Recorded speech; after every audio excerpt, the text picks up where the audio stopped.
Everything changed in a matter of seconds. Welcome to NFL Nexus. I'm your host, and today we are diving deep into the absolute awakening of a sleeping giant in this brand new explainer. Look, before we get into the heavy stuff, make sure you subscribe to the channel, hit that like button, and drop a comment below with your thoughts as we go. And hey, if you really want to support what we do here, consider becoming a channel member. We'd love to have you.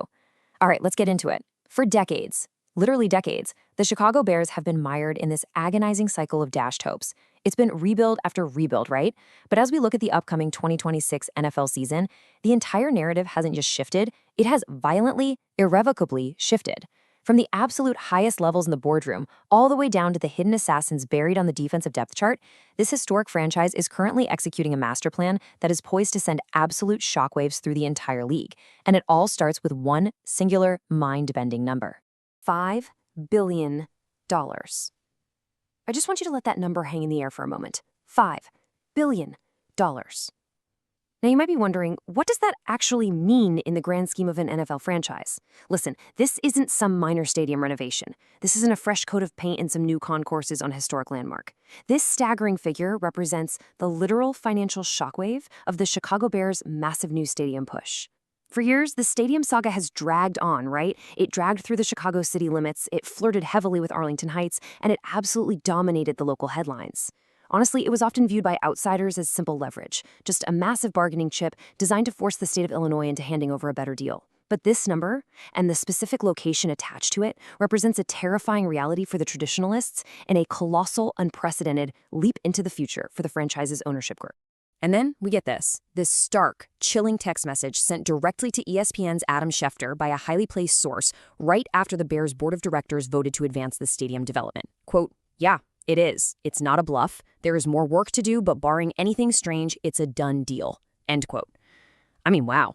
The exact site in Hammond, Indiana is still technically being finalized, but the message here is crystal clear. The leverage stage, it is completely over. The state of Indiana stepped up, they offered major incentives, and they moved aggressively while Illinois frankly struggled to provide a clean, viable path forward. We are impartially looking at the facts here. The Bears are actually preparing to move one of the NFL's most historic, foundational teams across state lines. If you're a traditionalist who grew up on Chicago Bears football, yeah, this stinks. But from a pure macro business perspective, it is a colossal leap. The psychological impact of a move like this simply cannot be overstated. To really understand why this extreme measure is happening, we have to look at the massive consequence of leaving the lakefront. Soldier Field is iconic. There is no denying that. It is practically steeped in the blood, sweat, and freezing rain of NFL history. But when you look at it by modern NFL standards, it is painfully small.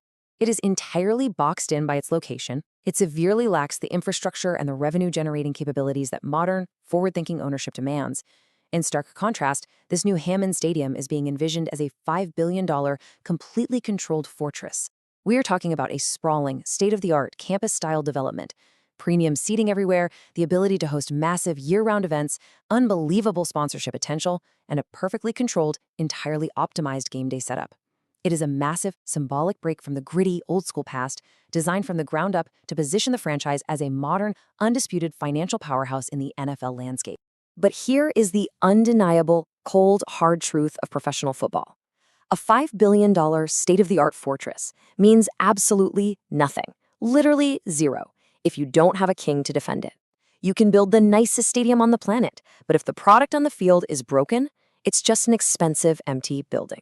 So let's transition sharply away from the epic macro business news and dive right into the micro-level tension occurring down on the turf. Because while the billionaire executives are busy building the castle, the pressure of this entire historic franchise rests squarely on the shoulders of their absolute most valuable asset, the player who has to make it all work. Their number one overall pick, quarterback Caleb Williams. Look at these startling words directly from Caleb Williams himself. Just read this. "Dude, I feel like I was drowning trying to breathe or stay alive and wait for a boat to come around last year." Okay, to be completely fair here, feeling like you're drowning is practically a rite of passage for Chicago Bears quarterbacks over the last 30 years, right? But what is absolutely terrifying for the rest of the National Football League is the context hidden behind that exact quote. In 2025, while feeling like he was literally drowning in the complexity of the offense, Williams still led the Chicago Bears to an 11-6 record. Let that sink in. He won the NFC North. He took them all the way to the divisional round of the playoffs. He threw for nearly 4,000 yards, 27 touchdowns, and only 7 interceptions. Oh, and he also rushed for almost 400 yards and tacked on 3 more scores on the ground. He did all of that, put up those unbelievable numbers as a rookie, while feeling like he was fighting for his life just to survive the play calls. Contrast that sheer, suffocating panic with where Caleb Williams is sitting right now. In 2025, he was drowning. In 2026, he is speaking the exact same language as his coaches. He is comfortable. He's actually told the media that he is starting to have fun playing football again. He's not starting from scratch anymore. He is growing from an already highly advanced stage. The panic? It is completely evaporated. And what is left in its place is a terrifyingly comfortable, supremely confident quarterback who is fully prepared to unlock his limitless Heisman-caliber potential on the ultimate professional stage. Okay, let's dive into this, because Caleb Williams didn't just magically find this newfound comfort by accident. The Bears front office went out and aggressively acquired the master key, the engine, offensive coordinator Ben Johnson. Make no mistake, Johnson was universally recognized as arguably the single best offensive play caller in the entire NFL when he was pulling the strings for Dan Campbell over in Detroit. Every team with a head coaching vacancy wanted him. But the Bears brought him in as their coordinator for one specific monumental reason: to unlock the absolute maximum, ceiling-shattering potential of Caleb Williams.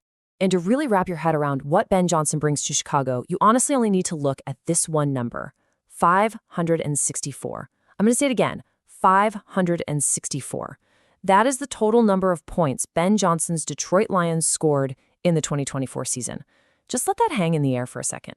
564 points in a single NFL season. That is not just good offense, that is a historic, relentless onslaught. Under Ben Johnson, the Lions didn't just lead the league in scoring, they absolutely dwarfed the competition. Look at this chart. While the next closest team, the Buffalo Bills, trailed far behind 525 points, Johnson's offense was casually putting up over 33 points a game. It was a machine. Under Johnson's command, Jared Goff, a guy many had written off, became a first-team All-Pro and a legitimate MVP candidate.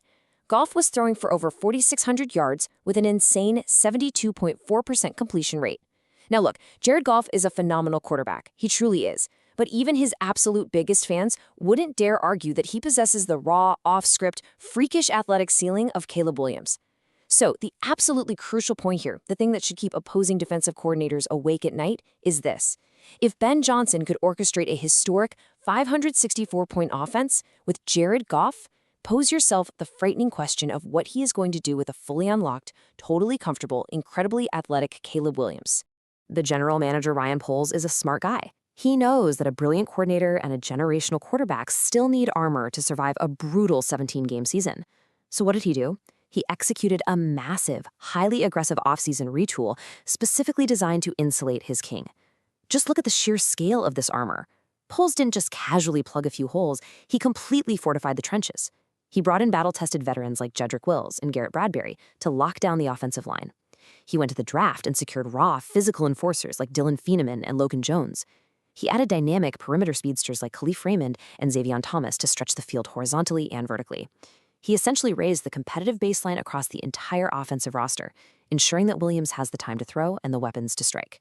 And this brilliantly illustrates the macro strategy of a true, undeniable championship contender. Because while this shiny $5 billion stadium and the high-flying explosive offense grab all the screaming headlines on ESPN, the absolute ceiling of this football team is actually going to be decided in the shadows.